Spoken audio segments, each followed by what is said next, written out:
সকাল ৮টার সময় টেনে ধরে ঘুম থেকে তুলে আমাকে রাস্তায় নিয়ে এসে একটা নাইটি ধরিয়ে দিল আমার বৌদি। এই দেখো আমার বার্থডে গিফট, মানে কালকে যে আমার বার্থডে গেছে সেই বার্থডে গিফট আজকে দিল আমার বৌদি আমাকে একটা নাইটি কিনে। যাই হোক, নাইটিটা বেশ সুন্দর, আমাকে পছন্দ করার জন্য ডাকছিল। আর এখন বাজে সকাল ৮টা, দেখো সবাই মিলে রাস্তায় চলে এসছে নাইটি দেখতে। মানে লোকটার কাছে নাইটি ছাড়াও অনেক কিছু আছে, তাই কিন্তু দেখতে এসছে। আর আমাদের এখানে গ্রাম বাংলাতে কিন্তু এইভাবে অনেক লোকই আসে জিনিসপত্র বিক্রি করতে।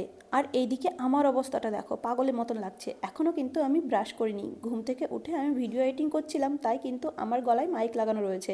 তারপর আমাকে ডাক দিয়েছে, আমি কিন্তু উঠে বাইরে চলে এসেছি। আর এখন দেখো ভেতরে এসে ব্রাশ করে নিয়েছি। এখন কিন্তু বরমশাই বাজার থেকে নিয়ে এসছে কচুরি আর সবজি, তাই কিন্তু খাচ্ছি।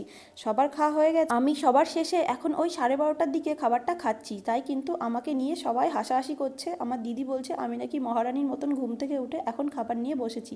যাই হোক, খাবার খাওয়ার পর স্নান করে রেডি হয়ে নিয়েছি। এখন চললাম শ্বশুরবাড়িতে। ব্যাগপত্র গুটিয়ে নিয়ে দুটো ছানাপোনাকে নিয়ে এখন শ্বশুরবাড়িতে যাচ্ছি। একটা হলো আমার মেয়ে আর একটা হলো আমার দিদির ছেলে, ও আমাদের সঙ্গে যাচ্ছে আমার শ্বশুরবাড়িতে। দেখো আমি লাগেজ নিয়ে একটা ব্যাগ নিয়ে কিন্তু চলে এসেছি স্টেশনে। মানে বড় আছে, বর আর বাচ্চা দুটো সবাইকে সঙ্গে নিয়ে চলে এসেছি স্টেশনে। এখন ট্রেন ধরে যাব আমরা মাঝদিয়াতে। আমার শ্বশুরবাড়ি হলো কাদিপুর, মানে আমাদের বাড়ি থেকে আরও 1-1.5 ঘন্টা লাগে আমার শ্বশুরবাড়িতে যেতে। আর এটা হলো আমার বাপের বাড়ি, মানে বহিরগাছির স্টেশন। দেখেছো স্টেশনটা কত সুন্দর। এই নাও ট্রেনও চলে এসছে। ওয়েট করতে করতে ট্রেন চলে আসছে। চলো এবার ব্যাগপত্র গুটিয়ে নিয়ে ট্রেনে উঠে বসে পড়ি। এ বাবা, বসবো কি? এই দেখো কত ভিড়, দেখেছো? সিট তো পেলামই না, দাঁড়িয়ে দাঁড়িয়ে এখন যেতে হচ্ছে শ্বশুরবাড়িতে। আর এই দেখো ট্রেনে উঠতে না উঠতেই আমার প্রিয় ছোলা মাখা। অনেক দিন পর কিন্তু খেতে চলেছি ছোলা মাখা। আমার মতন তোমাদের কার কার ফেভারিট অবশ্যই কিন্তু কমেন্ট বক্সে জানিও।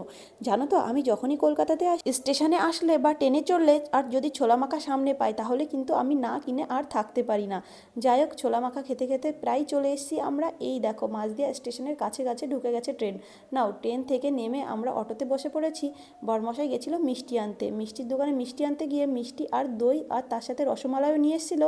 ওটা খেতে খেতে অটোতে করে চলে আসলাম শ্বশুরবাড়িতে। বাড়িতে এখন বর্তমানে সবাই আছে, মানে আমার শ্বশুর শাশুড়ি, ঠাকুমা শাশুড়ি, দিদা শাশুড়ি আর তার সাথে আমার পিউ শাশুড়ির ছেলে। ওই দেখো আমার দেওর, আমার দেওরটা আমার সাথে একটু মজা করছিল। আমি যেহেতু অনেক দিন পরে এসেছি, সবাইকে একটু প্রণাম করে নিলাম তাই। যাই হোক, রুমে চলে এসেছি। এই দেখো আমার রুমের অবস্থাটা, দেখেছো? এখন বর্তমানে এইরকমই আছে, কারণ আমরা যেহেতু থাকি না, তাই কিন্তু রুমের ওই রকম অবস্থা। তারপর দুপুরের খাওয়া দাওয়া কমপ্লিট করে এখন কিন্তু বাজে ওই সন্ধ্যা 6টা মতন। বরমশাই গেছিলো বাজারে, বাজার থেকে নিয়ে এসছে চপ। সবার জন্য চপ নিয়ে এসছে। দেখো এখন বসে বসে আমরা চপ খাচ্ছি আর আড্ডা দিচ্ছি। তারপর হঠাৎ বাইরে থেকে দেওর বাবু ডাক দিল, বলল বৌদি ফুচকালাকে দাঁড় করিয়ে রেখেছি রাস্তায়, চলে আসো ফুচকা খেতে হবে। নাও আমি এসে দেখলাম আমার শাশুড়ি মাও দাঁড়িয়ে আছে। সবাই মিলে পাতা হাতে করে দাঁড়িয়ে পড়লাম ফুচকা খেতে। তো চলো ভিডিওটা এই পর্যন্তই, ভালো লাগলে একটু সাপোর্ট করো।